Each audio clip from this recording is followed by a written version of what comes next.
part 2 of Being Queer with Carlos, and we're just going to continue the conversation of his journey. Yeah. Hello. Yeah. Hi, guys. Hi, Carlos. Welcome back.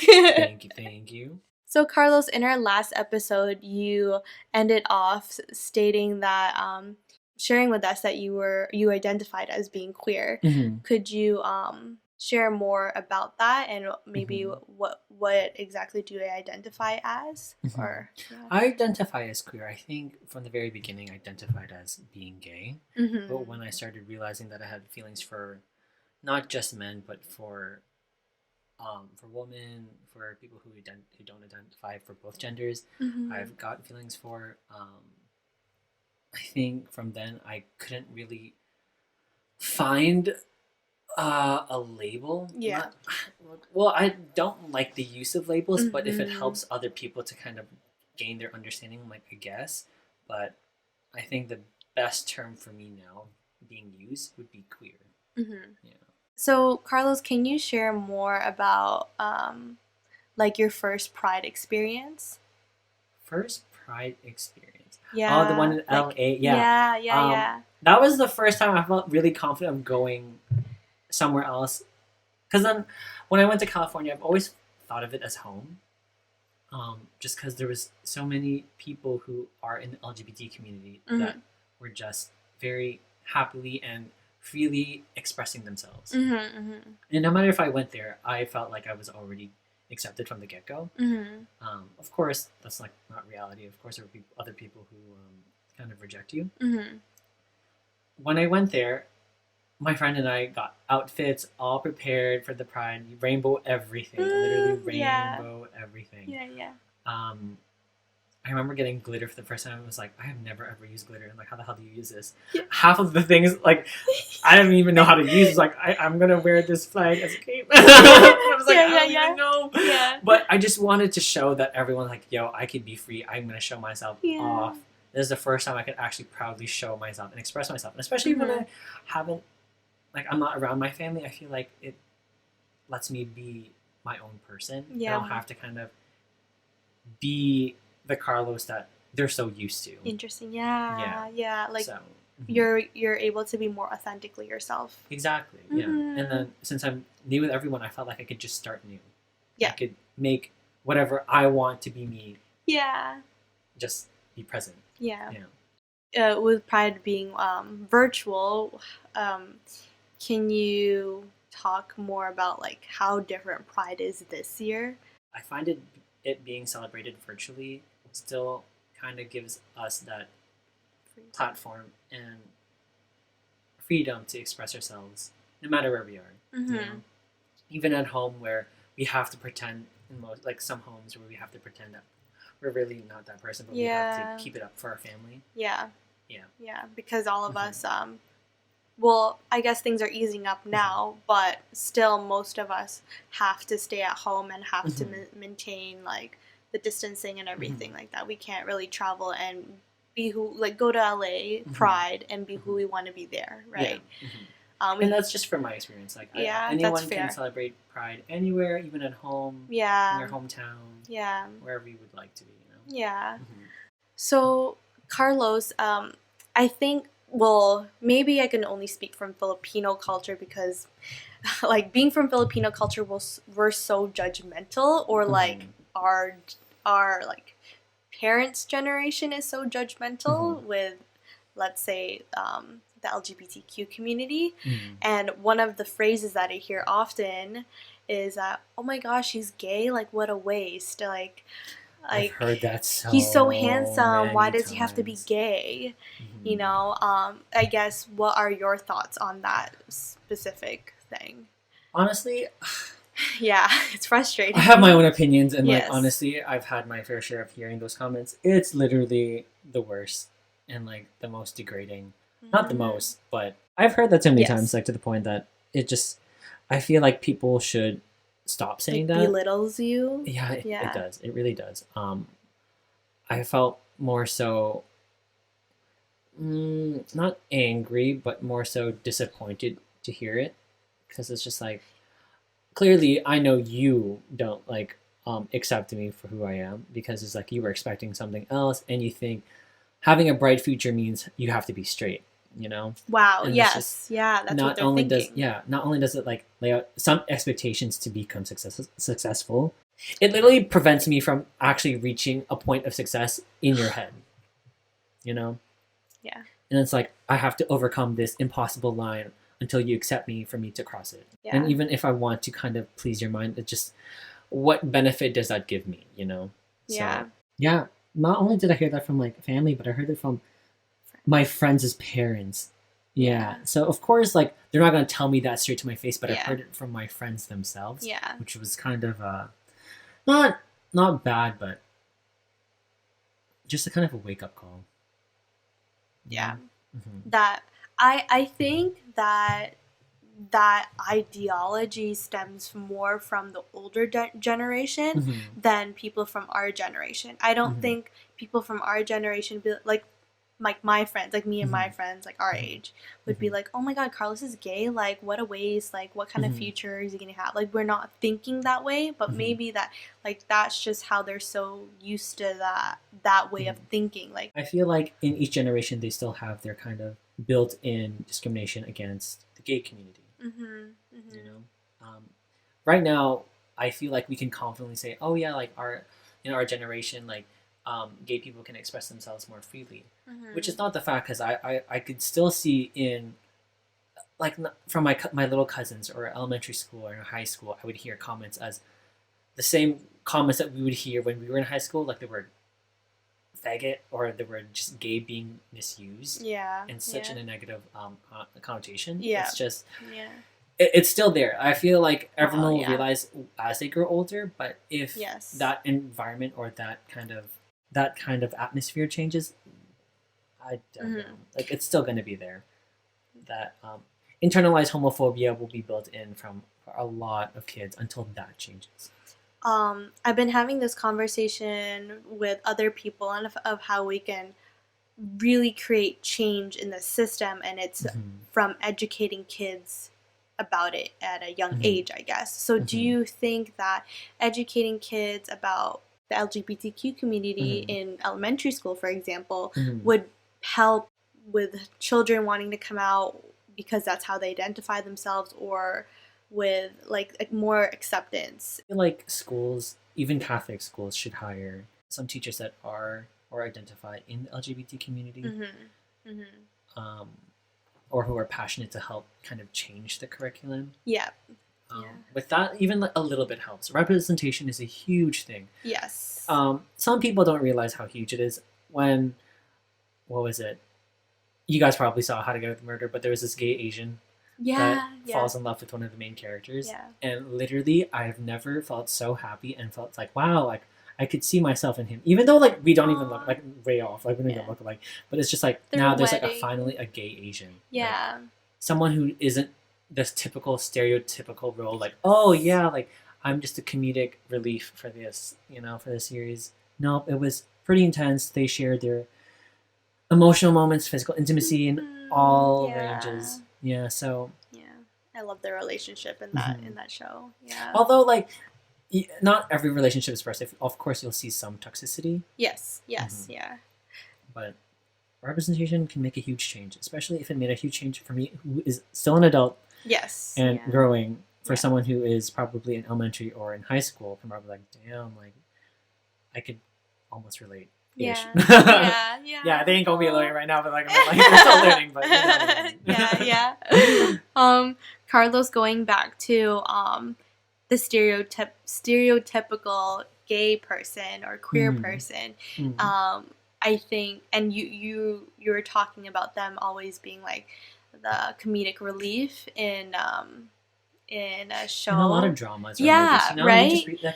Yeah, that they're always like sassy and flamboyant, like they're yeah. And they always get made fun of. Yes. And they always have to kind of dismiss those insults. And I'm like, and the way that they dress, like they're very bright colors, makeup. Yes. There's that stereotypical gay who's always very happy, right? And then I think like what I want to get into is maybe so for yourself, people don't see you, like, I guess at work, people don't know that you're gay because you don't fit that stereotype. For Or, me, yeah. like, no, I do get that. Like, some of them I actually had to tell them. It's like Mhm. straightforward. I'm like, I had to tell you. And, like, I get Yeah. that. Like, sometimes people don't assume, and I love that. Yes. I'm like, you Yeah. know what? That's good. Yeah, I'm not the type. I'm not saying like this is just from my experience. Yes. Yeah. Speaking For from my sure. experience, For sure. since going back into work, I try to make it as obvious as possible so I don't have to come out. Because for me, when I perceive as coming out, I find it very exhausting for myself and having to do it multiple times, not just once. And I told you, like in the other episode where I had to come out the second time through like literally on a social media post. I honestly feel like that was like the third or fourth time. But having to go through that was just very exhausting. And trying to make it as obvious as possible will kind of alleviate that opportunity, or not opportunity, that the need to come out. Yeah, the need to come out again, yeah.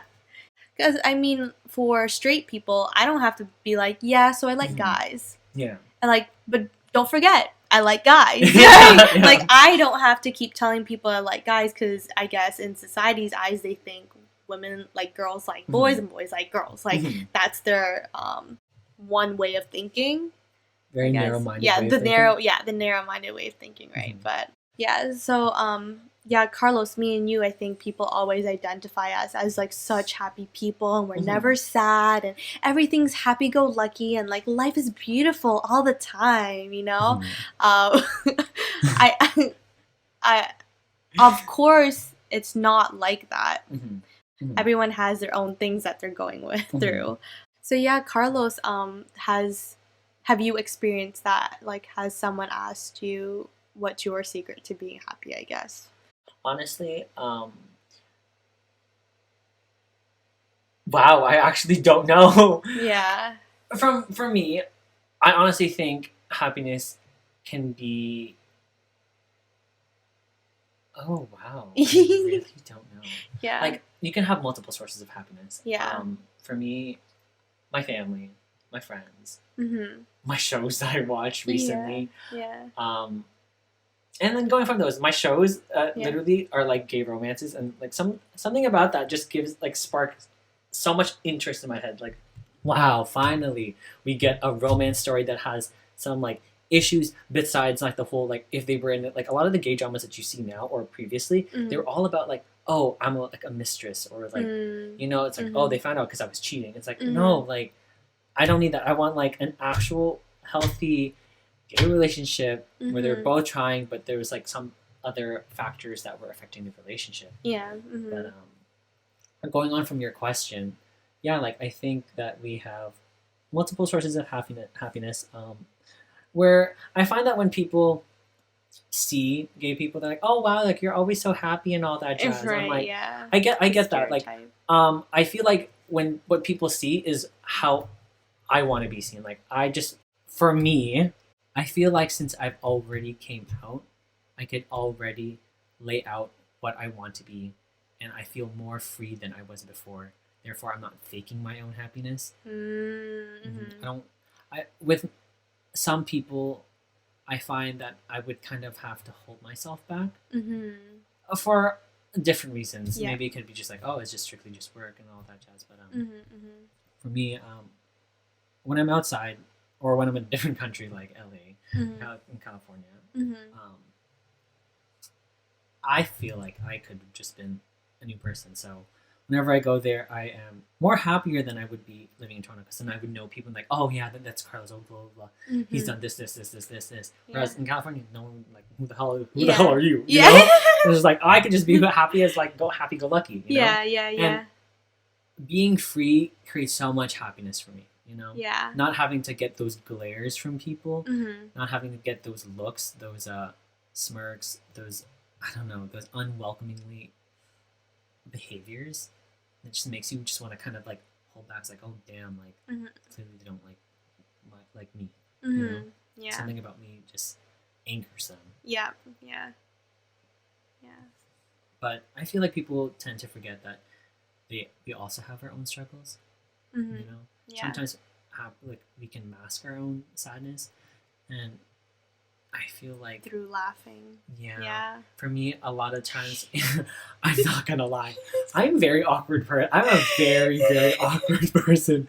When I get into tense and awkward conversations, Yeah, or I serious laugh. things. I will laugh. Yeah.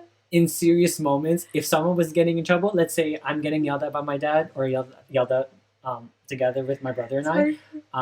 If my brother's getting yelled at, I will start to laugh, even though I know I'm the one who caused it. You know, it's just like great. Like that's just how I cope. You know. Yeah. Sometimes it could be a coping mechanism. Yes. Just the laughing. Yes. It's like, oh wow, he's really happy. But like, no, I'm stressed. I'm stressed inside. Yeah. You know? Yeah. It's true. I think a lot of other people can relate with that too. I think I'm one of those. I can be one of those people. Mhm.